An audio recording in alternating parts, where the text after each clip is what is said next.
Good morning. The 83rd plenary meeting of the General Assembly is called to order.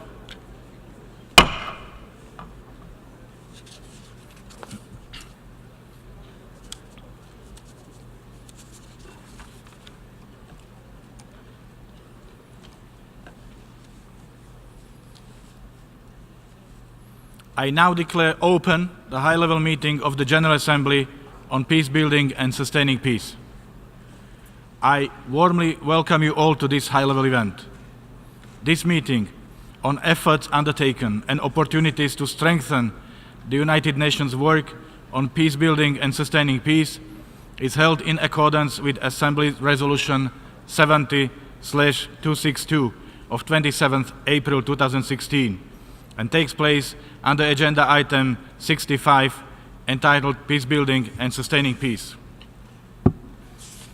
The Assembly has before it a report of the Secretary General, circulated in document A/72/707, as well as a draft resolution issued as document A/72/L49.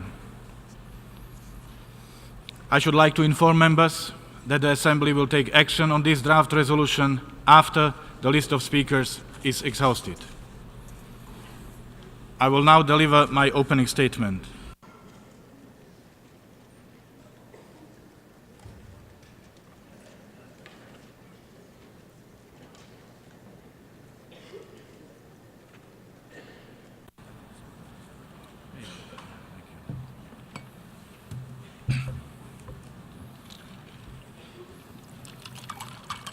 Your Majesty, honorable heads of state and government, Mr. Secretary General, distinguished ministers, excellencies, ladies and gentlemen, and peace builders from around the world. Welcome to the United Nations. In 1945, the world has seen too much horror. It could not go on as it had. And so, it made a change. This is why the United Nations was established. And from the start, peace was at its core. The first line of the United Nations Charter commits us to saving succeeding generations from the scourge of war. In a way, we have met this commitment. There has not since been another war. But in many other ways, we have not. We have waited too long to act. We have not been there when people needed us. We could have done more to respond to conflicts and more to prevent them from happening at all. And so, in 2016, we decided to take a new approach. This body, the United Nations General Assembly, along with the United Nations Security Council, adopted what we now call the Sustaining Peace resolutions. And we committed to acting earlier, faster, and better to prevent the suffering that conflict brings. But that was the easier part. The challenge came in making this approach a reality. And that's why we are here now, to assess how have we done so far, and to plan how can we do better going forward. And I need to say that we are meeting at a crucial time. We need this new approach more now than ever before. We need it for the people in Syria, who are in the 8th year of a brutal conflict. We need it for the people in South Sudan, who have known more war than peace in their lifetimes. We need it for people facing unending conflicts, from Yemen and Libya to Somalia and Afghanistan. And we need it for all of us here this morning. We are all seeing the warning signs: rising intolerance, hate speech, escalating rhetoric, and more disregard for the principles and systems that we have spent 7 decades building up. So this morning, I'll start us off by focusing on 5 areas which demand our urgent attention. First, prevention, because we need to put prevention first. And to do this, we need more mediation and more diplomacy. First, at the local level, and this means quick, efficient responses to stop local disputes from turning violent. Second, at the national level. The United Nations must do more to support homegrown prevention, and it must also be ready to step in through the United Nations' own mediators and good offices, if required. Third, at the regional level, because we have seen that regional and sub-regional actors are critical to prevent escalations. And finally, it needs to happen right here, on the international stage. The United Nations can offer a space for negotiations of every kind, and we must do more to use it. We need a drive for diplomacy, and the United Nations must be the engine room. Prevention also means tackling conflicts at its roots before it turns deadly. We must make our societies more resilient. We need to respond to early warning signs. We need strong institutions, sustainable development, access to justice, and respect for human rights. Maybe in the past we did not associate these efforts with prevention, but they are all drivers of peace. We must invest in them. We cannot let the incentives of violence outweigh the incentives for peace. My second point this morning is that we need to join the dots within the United Nations' own system. My final point is on the need for inclusion. We had the wrong perspective for too many years. We believe the power to make and build peace lay only in the hands of few people, the elites, the politicians, the diplomats, and always the men. Women were seen as victims, young people as soldiers or agitators. But we are starting to tear down this narrative. Some of the people in this room are doing it with their own two hands. For example, Visakha Dharmadasa. She helped to save peace talks in Sri Lanka from breaking down through communication and confidence building. She is not a victim of conflict. She is a champion of peace. Or Ilvat Elman, who works with survivors of gender-based violence and former child soldiers in Somalia. She is younger than many people in this room. However, we will all be learning from her. When it comes to peace, we need more inclusion. We need more actors at the table. And I do not mean standing beside it just for the optics. They must be sitting right at the table, talking, participating, and adding the value. Excellencies, we are making progress. A few years ago, no one had ever heard of sustaining peace. Then, in 2016, we made a strong commitment. And by the end of this week, we will have another resolution to keep up our momentum. We also have a report and concrete proposals from the Secretary General. And here, this morning, our meeting on sustaining peace has seen the highest levels of attendance at the United Nations this year. But let me be absolutely clear. This is not enough. The stakes are too high.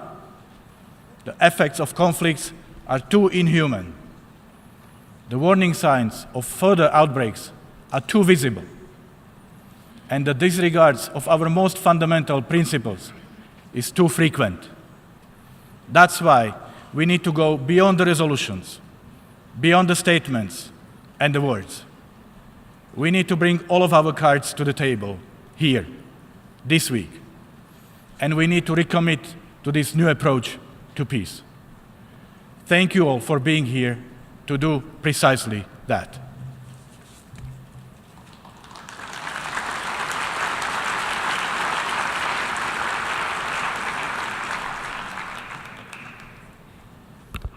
I now invite the Secretary General of the United Nations, His Excellency Antonio Guterres, to make a statement.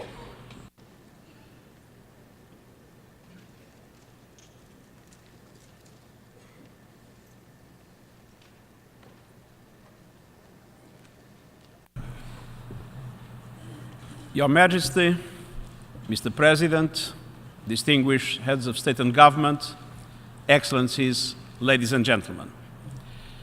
Thank you for this opportunity to renew our joint commitment to build and sustain peace.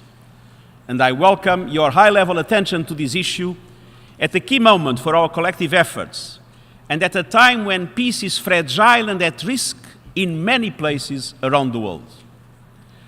2 years ago, the General Assembly and the Security Council sent an unequivocal message by passing ambitious twin resolutions pledging to work better together to sustain peace at all stages of conflict and in all dimensions. These resolutions stress that while governments have primary responsibility for peace building and sustaining peace, we can all do more to build peaceful and resilient societies. 2 years on, it's time to look at progress and forge a common path ahead. No one can doubt the many benefits of globalization. The integration of the world's economies, the expansion of trade, the reduction in poverty and improvements in living standards, the stunning advances in technology. But at the same time, we must recognize that in some fundamental ways, our world is going backwards. More countries are experiencing violent conflict than at any time in the nearly 3 decades. Record number of civilians are being killed or injured by explosive weapons in urban areas. Record numbers of people are on the move, displaced by violence, war, and persecution. We see horrific violations of human rights and rising nationalism, racism, and xenophobia. Inequalities are increasing, while regions, countries, and communities can find themselves isolated from progress and left behind by growth. Women and girls face discrimination of all kinds, and these are all indications that we need greater unity and courage to ease the fears of the people we serve, to set the world on a track to a better future, and to lay the foundations of sustainable peace and development. I hope this high-level meeting will build greater momentum to implement the resolutions passed in 2016 towards sustaining peace.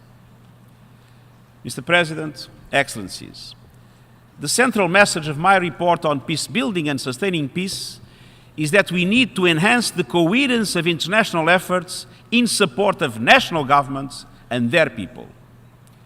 The scale and nature of the challenge we face calls for closer strategic and operational partnerships between all key stakeholders based on what are the national priorities and the national policies. And these key stakeholders include governments, the United Nations, other international, regional and sub-regional organizations, international financial institutions, civil society, women's groups, youth organizations, and the private sector.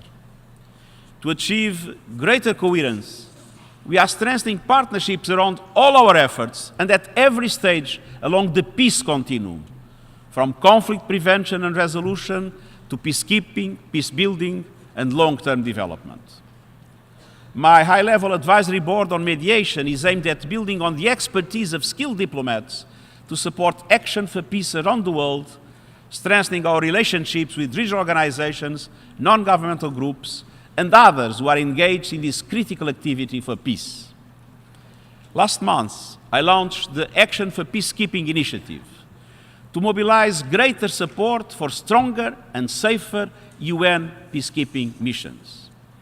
And one important element of the initiative is to strengthen relationships with all our partners and stakeholders, including the countries that contribute troops in a generous way, but also police and equipment and other resources.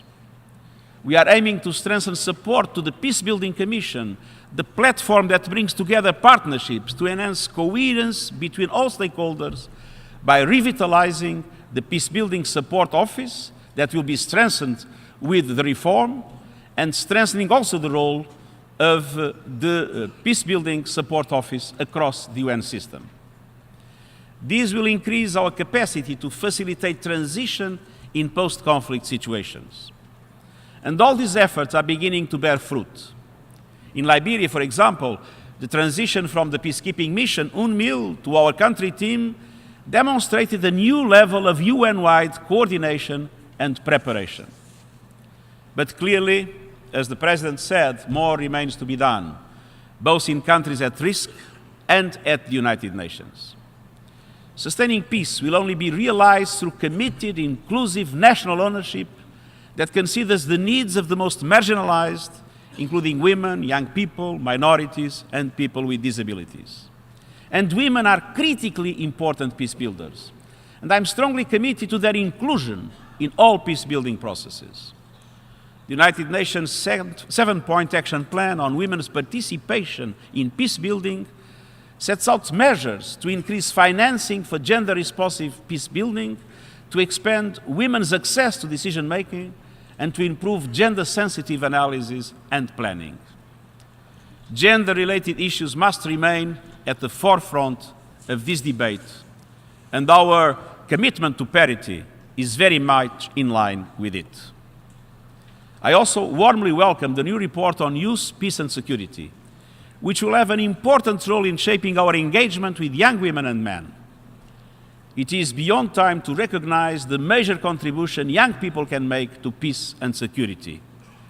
And I hope you will support my reforms in this area, aiming at putting young people in charge and taking full advantage of their knowledge, ideas, and initiatives. Above all, sustainable, inclusive development, deeply rooted in respect for all human rights, economic, social, cultural, civil, and political, is the world's best preventive tool against violent conflict and instability. And the 2030 Agenda for Sustainable Development is our common blueprint for a more peaceful, stable, and resilient group of societies. Sustainable development is an end in itself, but it also makes a critical contribution to preventing conflict. Investing in sustained peace means investing in basic services, bringing humanitarian and development agencies together, building effective and accountable institutions, protecting human rights, promoting social cohesion and diversity, and moving to sustainable energy. Quality education, decent jobs, and training for young people are fundamental. We need a holistic approach which prioritizes prevention and addresses the root causes of conflict by integrating peace, sustainable development, and human rights. Monsieur le Président, Mesdames et Messieurs, mon rapport contient des propositions visant à ce que l'appui concerté apporté aux États membres par l'ensemble des organismes des Nations Unies soit plus efficace et plus efficient grâce à une réforme des secteurs du développement, de la gestion et de la paix et de la sécurité. Je suis déterminé à préparer l'Organisation des Nations Unies au monde de demain. Et pour cela, son financement est un aspect essentiel. Si aucun progrès n'est fait en ce qui concerne le financement des activités de consolidation de la paix, les efforts que nous avons faits par ailleurs pour sauver des vies, stabiliser la situation dans les pays en crise, soulager les souffrances et protéger les personnes vulnérables risquent d'être vains. Ces 10 dernières années, la communauté internationale a consacré 233 milliards de dollars aux interventions humanitaires, au maintien de la paix et à l'accueil des réfugiés. Nous devons investir bien davantage dans la prévention parce qu'elle est efficace et économique et surtout parce qu'elle sauve des vies. Le Fonds pour la consolidation de la paix a déjà démontré sa capacité à apporter un appui aux partenaires nationaux, à soutenir la transition vers la paix et la stabilité, à renforcer la cohérence en distribuant des ressources par l'intermédiaire de plus de 25 organismes des Nations Unies, des gouvernements et d'autres partenaires, et à faire concorder ces objectifs avec ceux des institutions financières internationales et d'autres acteurs avec un effet multiplicateur remarquable. Le Fonds est réactif et peut intervenir rapidement face à l'imminence d'une situation de crise. Il joue un rôle de catalyseur et peut mobiliser des fonds auprès d'autres financeurs, et il finance des projets dans lesquels personne d'autre ne se risque à investir et favorise la diversité et l'inclusion, puisque nombre de ces programmes viennent en aide aux femmes et aux jeunes. Je demande une nouvelle fois que l'on porte les ressources du fonds à 500 millions de dollars par an. Dans mon rapport, je propose plusieurs moyens d'accroître, restructurer et hiérarchiser le financement des activités de consolidation de la paix en faisant appel à des contributions volontaires, régulières et à des financements innovants. Et j'espère que vous accorderez à ces propositions l'attention qu'elles méritent. Dans les réformes que j'ai engagées en ce qui concerne la paix et la sécurité, il est également proposé d'augmenter de 50% le nombre de postes permanents au Bureau d'appui à la consolidation de la paix, ce qui pourra être fait sans engager des frais supplémentaires grâce aux économies découlant des gains d'efficacité réalisés par la réforme. Le renforcement du Bureau d'appui à la consolidation de la paix proposé dans la réforme et l'augmentation des ressources allouées au Fonds de consolidation de la paix doivent faire le lien entre notre action en faveur de la paix et de la sécurité et toutes nos autres activités grâce à une mise en commun des outils et des méthodes et au renforcement des partenariats.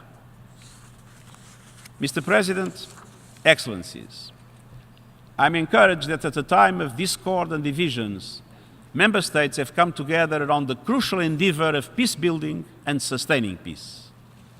Tomorrow, I will address the Security Council on the same issue.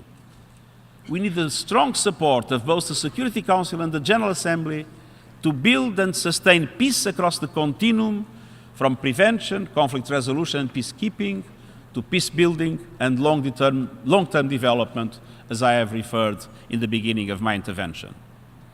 And I welcome your resolution on my report, and I hope for continued discussions on strengthening the peace-building architecture to overcome fragmentation and to work together effectively and coherently.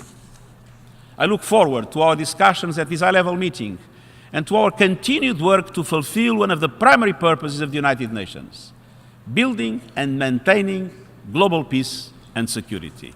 Thank you very much.